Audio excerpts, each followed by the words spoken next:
Mos lejo që ky Ramazan të jetë i njëjtë si Ramazanet e tjera të kaluara, por bëje këtë Ramazan të jetë totalisht ndryshe. Sa Ramazane mund kemi agjëruar? A nuk ka ardhur koha që ne të bëhemi më të mirë tek Allahu i lartësuar? Alam ya'ni lil ladhina amanu an takhsha qulubuhum li dhikrillah wama nazala min al-haq. A nuk ka ardhur koha, thot Allahu i lartësuar, për besimtarët e vërtet që zemrat e tyre të përulen përpara këshillave të Allahut lartësuar dhe përpara të vërtetës që ai ka shpallur, agjërues dhe njëkohësisht përgojues ndaj njerëzve.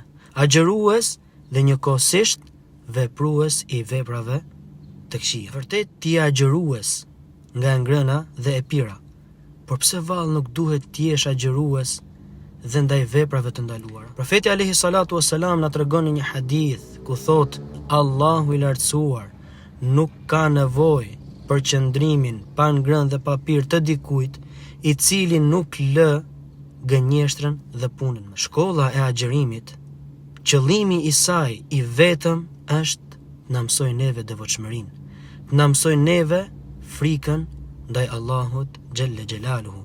Prandaj bëje këtë Ramazan të jetë ndryshe nga Ramazanet e tjera të kaluara.